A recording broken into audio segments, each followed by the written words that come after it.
Hi guys, good evening and welcome back once again to the EdWord. I'm your host Eddie, and in tonight's video I'll be discussing what I thought of the latest and very intriguing episode of our favorite show, The Walking Dead, which dropped its newest episode just a few short minutes ago. I just got done watching it. Before I go on and talk too much, of course, please be warned, this is a spoiler-filled episode review, so if you're not caught up on The Walking Dead by this episode or perhaps the last episode, if you're behind in general, you may not want to keep watching or listening, as I will be discussing spoilers. That being said, you have been warned. Let's dive right into it.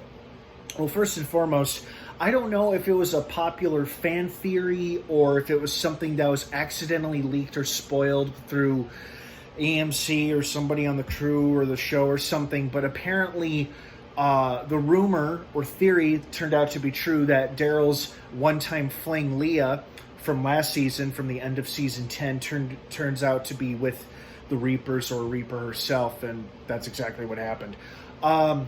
Not exactly a huge spoiler for me, didn't really mind it. I was just glad we got a character's status confirmed because we weren't sure what the hell happened to her, and now she's back, so cool. So that was cool. We've met the Reapers before, but we've got to know them a lot better. And cults aren't a new thing on this show. We had the Saviors, we had the Whisperers, formidable enemies are really nothing new, but I like to think each one brings its own different sense of flavor and motive to the show and to our characters. And we don't really know what motivates the Reapers, but we definitely know one of the things that does motivate them is that at least their leader, Pope, and the guy who plays him looks so familiar, but I just can't picture his name or his face in anything else. But he just looks so familiar. Interesting new character. Actor did a great job playing him. What was I saying? Oh, right. What we do know is that their leader at least seems convinced that they are chosen by God to be his disciples or soldiers. Because they survived a church fire, they were held up in this building and it caught on fire and they all emerged from it unscathed and unburnt, that God spared them and saved their lives. So now they're ready to do his work, or that they're just so divine or something. I don't know, it's crazy talk, but at least we've been properly introduced to our new villainous group's new leader. And, we got to spend some time with Daryl and Dog in this episode. It's just a great reminder to all of us just how much of a badass Daryl is with the dog or without the dog.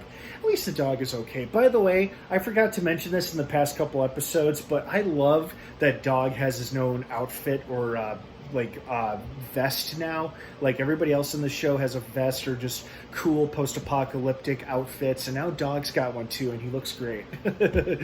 I'm also glad the Reapers, as nasty as they are, did not harm the dog. At least I don't think they did. Although that one guy was freakishly strong when he picked up the poor beast and threw him across the woods, damn. But this was a good episode. Not as strong as maybe the first three were, but this was still pretty damn good. We got a character's fate confirmed, Leah. We saw what happened to Daryl, and now he's apparently joined, not willingly, of course, but now they've accepted him as a fellow Reaper. What I am curious about is if this is indeed a relatively small group, or if this is just the single group that's out there, and there are more of them.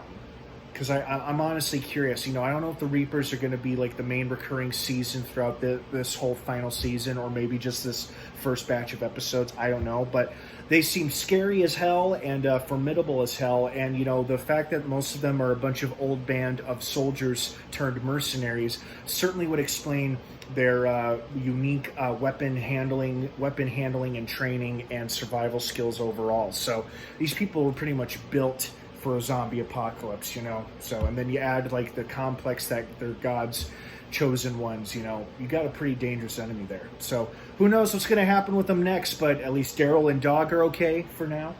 And we know what happened to Leah. We've met our new villain, who seems certifiable and in his own all sorts of nasty. Wasn't exactly shocking to see him kill one of his own men. I was a little unclear as to why at first, until he started to poke holes in the guy's story. Then it made sense to me. But because we've seen so many villains kill their own people throughout this series, wasn't exactly shocking. Pretty nasty, gnarly way to die, though.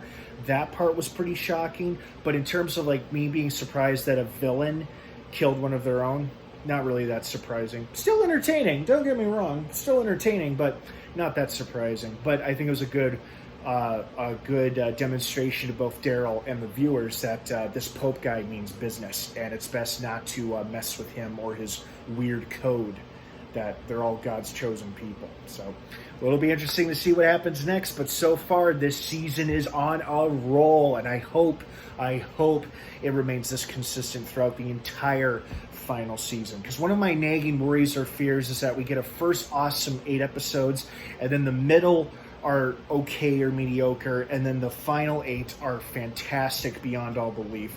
But so far so good, and I've got pretty strong faith in our writers and cast and crew of the show, so I'm pretty sure we're still in for a fairly solid, fun ride. I hope you guys feel the same way.